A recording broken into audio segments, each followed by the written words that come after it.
Oh my God, man. Oh my God. This game made me so mad. I'm pissed off. Yes, they won the game, but I'm pissed off because it doesn't make any sense. What I'm watching does not make a sense whatsoever, man. It doesn't make sense whatsoever, man. And yes, some people are going to say, why are you complaining? The Habs are tanking. The Habs are developing. The Habs are in a rebuild. Now, why the hell are we playing Joel Armia on the first power play instead of Juraj Slafkovsky, who we just drafted first overall last season?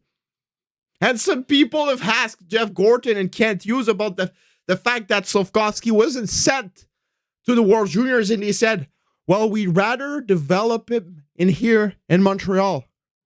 At what cost, man? You're not giving him any opportunities to show what he can do. The guy has played his best game in the NHL so far. Every night he's getting better and better and better and better and better. And every time you have the slight opportunity to give him a bit more ice time, give him an opportunity on the first power play, give him an opportunity on 3-on-3, give him an opportunity in overtime, you don't do it, and you send Dodonov and Armia and Rem Pitlick, man. I don't even want to hear Martin St. Louis ever talk about development again, man.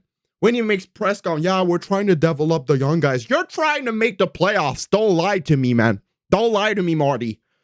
Don't lie to me. You want to show everybody that you can be a coach in the NHL, and you want to make the playoffs. It's kind of obvious right now. It's kind of obvious. But man, I'm kind of. Cole Caulfield gets injured at first. First thing, Cole Caulfield gets injured. Concussion, 100%. Hands went straight to his head as he fell down on the ice. It wasn't a dirty hit, just a poor incident. They both were looking at the puck. They hit each other. Lewis is like 40 pounds heavier than Caulfield. Caulfield hits the ice. Concussion, 100%. He failed protocol. And when you have a concussion, you need to miss at least 10 days.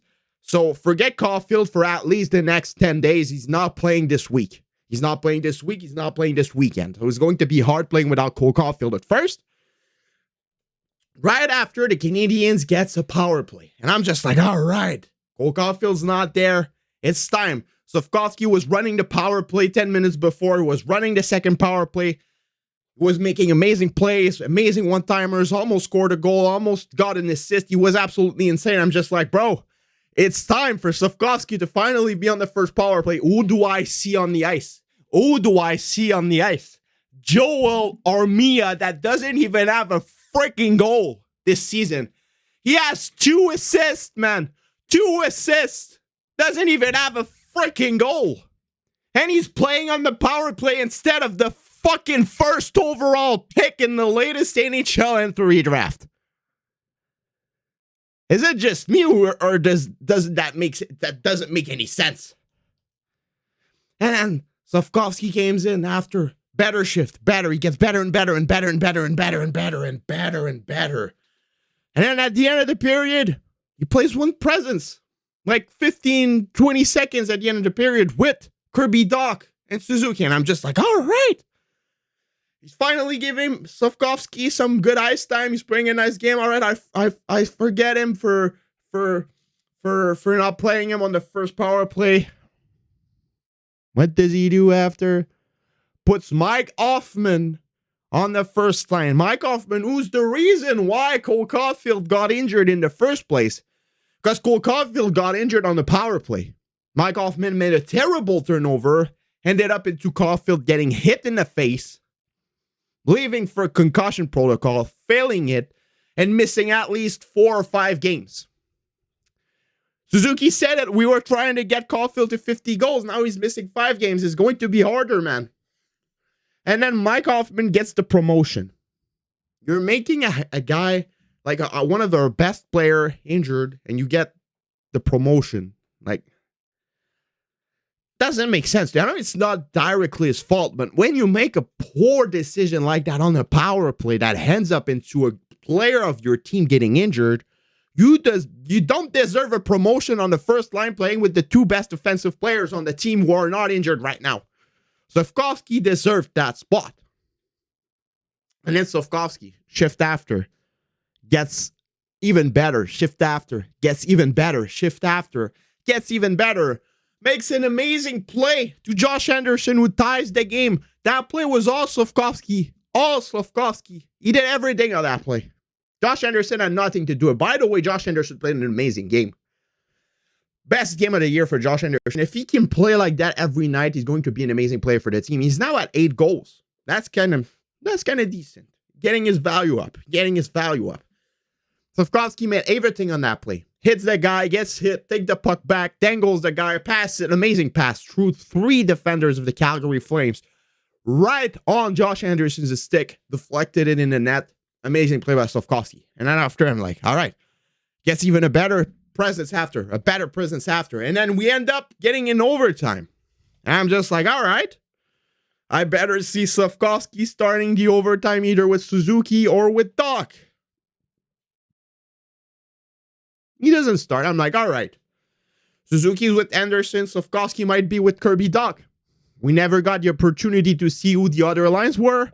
But I wouldn't be surprised if it was Doc with Armia or Dodonov, honestly. Or Dvorak with Doc or some bullshit like that. Then, the Foley, playing for the Flames now, takes a 4 minutes. He destroyed Josh Anderson's pretty face. A lot of you girls are probably mad right now because Josh Anderson is looking really good. He's now probably going to have a scar on his pretty face. And then I'm just like, all right, 4-on-3, man.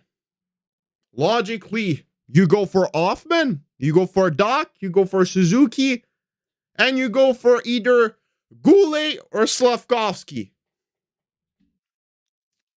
Who do I see on the ice? Christian Dvorak. And I'm just like, all right, might be just to win the face-off. He's going to go to the bench after. No, he goes right in front of the net to sit right in front of the net. Missed 2 opportunities. Yes, Markstrom saved them.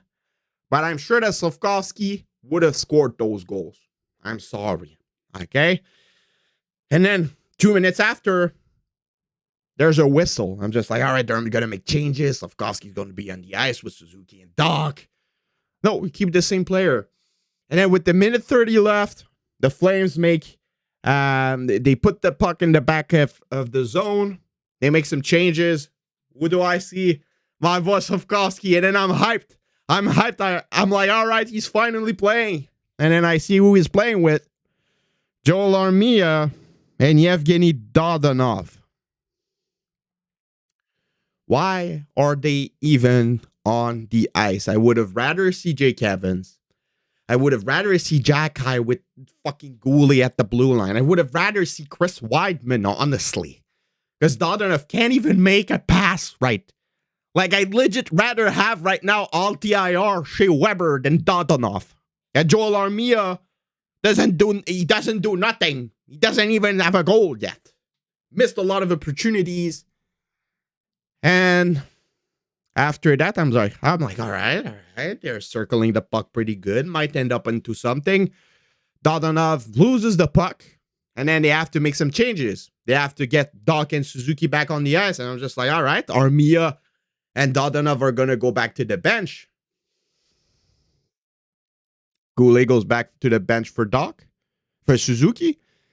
And then Slafkovsky goes back to the bench for Kirby Doc.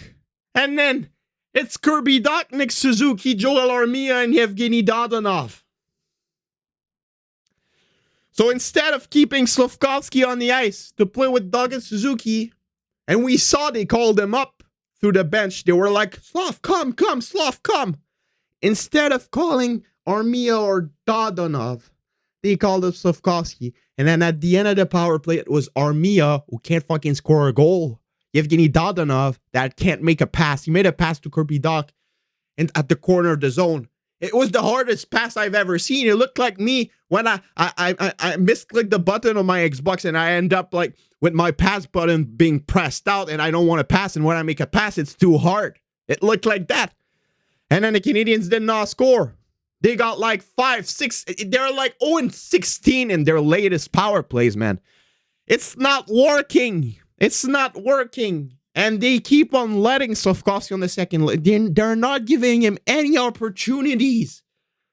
And if you're not going to send him to the World Juniors for him to get opportunities, at least give him some in the NHL. Half the team is injured and you'd rather play some guys. Like you take Dadonov and Armia, both of them together. 7 points.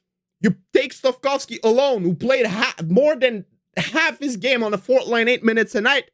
He has 9 points, man. He has more points than both of them together. And you can even add up Rem Pitlick into that as well. Michael Pezzetta. And then all of a sudden, all of those 4 players that are getting more opportunities than Slafkovsky have the same amount of points as him. How does that make any sense? How does that make any sense? I don't get it. I don't get it. And they don't score a goal. 4-on-3 for 4 minutes, they can't score a goal. So Suzuki and Dach making amazing plays. The other players can't finish for a living. They can't finish anything for a living. And then you have Slafkovsky, who's playing one of the best games of his career. Who's getting the confidence, who's getting better on the bench looking at this like me waiting for my fucking Uber in the Vieux Quebec. Calice. What's wrong? I do not get it. And then shootout starts. I'm ripping it off in my living room watching TV to my girlfriend. I'm like, what the fuck's going on? I raise my head up and I see Rem Pitlick like this. And I'm just like, bro, what the heck? What? Ow. What the fuck? Why is it Rem Pitlick that goes first? And I say to my girlfriend, he's going to do that. What the fuck does Rem Pitlick do? If I know what he's going to do, Markstrom knows for sure. Rem Pitlick knows one move and one move only. And that move is